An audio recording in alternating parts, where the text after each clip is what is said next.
make sure when you guys start your STORM program that you are always pre-framing the classes. Hey, we have STORM, such time, explain a little bit about what it is, and anytime that you have homework to give out, hey, STORM people, don't forget your homework. The morning questions, what are you most grateful for?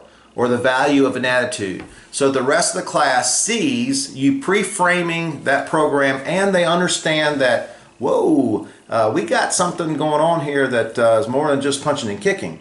And you want to really market that to the parents. All right? So that's another way inside the school that you can market that STORM program. Well, hello there, instructors.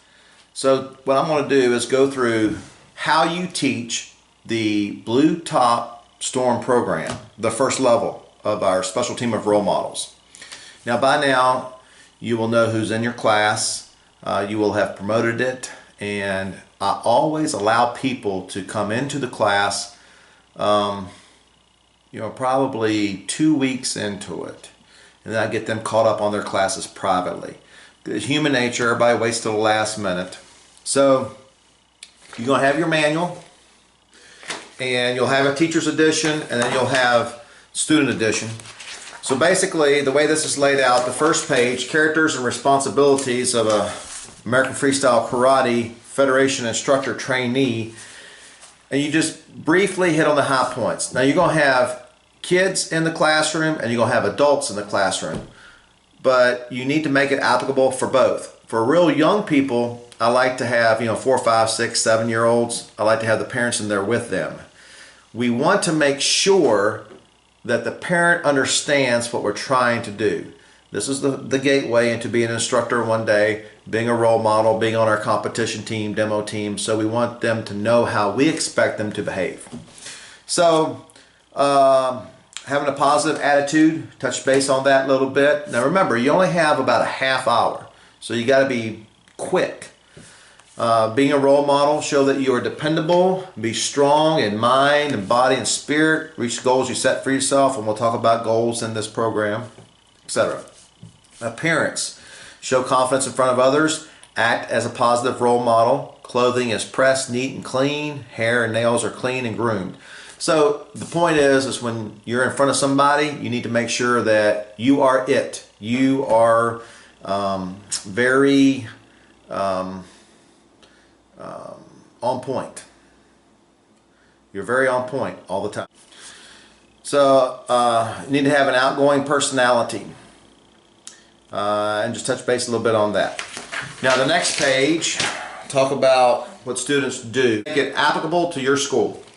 But in this section, just give them an idea of what they're going to be expected to do if they're helping out in class, if they're going to be on the competition, demo team, etc. Instructor training, so we're going to talk about having knowledge, enthusiasm, patience, love what you do. Just briefly touch on all that. They can read that at home. Okay? Instructor's code of ethics, have them read that at home too, especially if the parents are in there.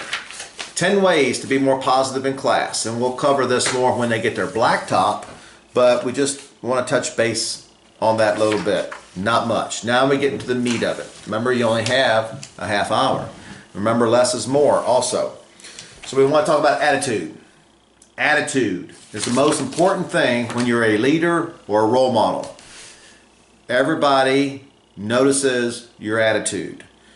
And success, first line there, success in life is determined by attitude more than anything else. So you want to talk about how important that is, having a good attitude. And so filling in the blanks, poor attitude equals poor results. Good attitude, good results. Great attitude, great results. Now, we know that this doesn't happen like that all the time. I can have a great attitude and still have a bad day. But typically speaking and generally speaking, and when you're in front of people and you have to lead them, you need to have a good attitude. You might have a horrible, terrible bad day. But being that leader with a good attitude makes people want to be around you. Who wants to be around some fuddy-duddy, All right.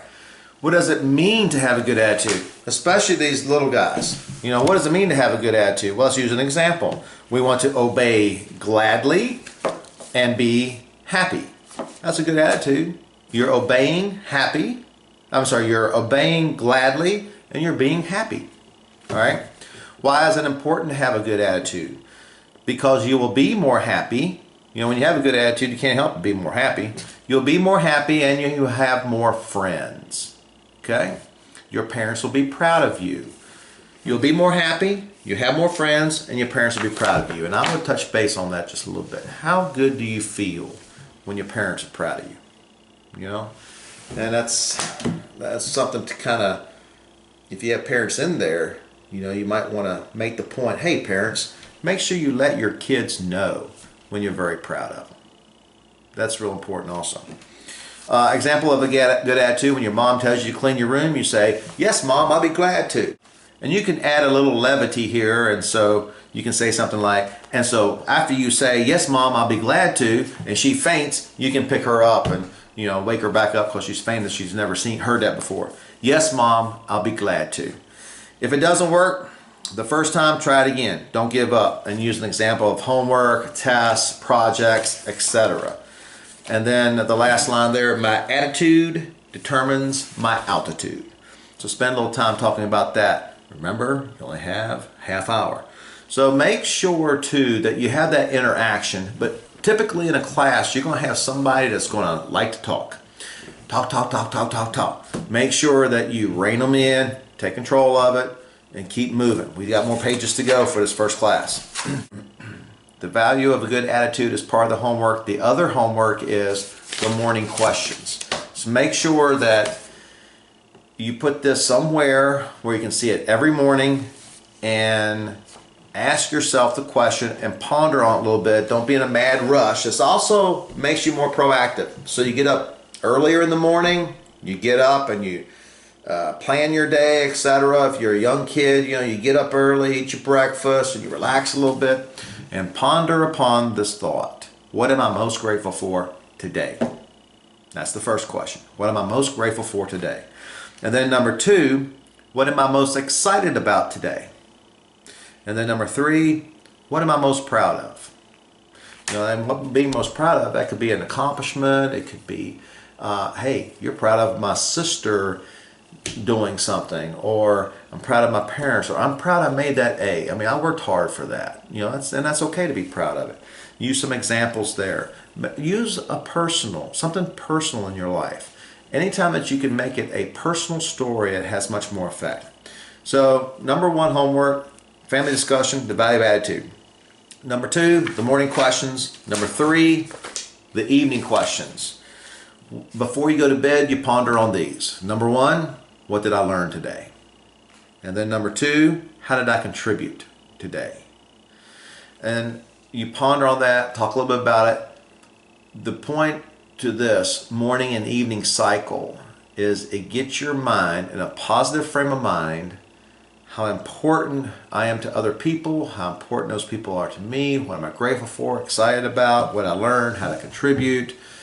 And it gets us thinking about positive things. And being a leader, you need to be positive. And so that's their homework to do for the whole next week so that they can really, really digest what we're about to do. Because the attitude determines everything else. And when they come back the next class, you ask them, you know, what did you do? What did you think what were you most grateful for? What did you learn? What were you most excited about on Tuesday or whatever it was? Make sure that they spend some time doing it. If they didn't do it, make them do it again. Okay? Don't let that stuff just pass by. Hold them accountable. And then the other piece of homework is the impact of martial arts. So number 1, to contribute, as far as being an instructor, we can contribute and help others make a difference. You know, what is the perspective of a martial artist instructor? You know, if I'm instructing other people, helping them out, or I'm able to be on a demo competition team and people look up to me, how can I contribute and make a difference being that person? Not where they are now, but where they're going to be, you know, as an instructor or competition team person, etc. How am I going to contribute and help make a difference in other people? Okay? And then the impact of martial arts. What else can I learn from being a martial artist? How does that help me in other areas of life? The impact of martial arts has on my everyday life. The impact that martial arts has on every other day of my life. Real important. Now, the reason that I want to do that, have so much homework in the beginning, and so the parents, right from the get-go, understand, and the adults, understand where we're coming from, how important attitude is, and that we're really serious about this. We want to turn out good leaders, and we want to turn out positive role models. There are plenty of people in the martial arts that give martial arts a bad name. So we want to make sure we have the right kind of people. They can read this at home, The Winner's Creed. And I also like this teamwork.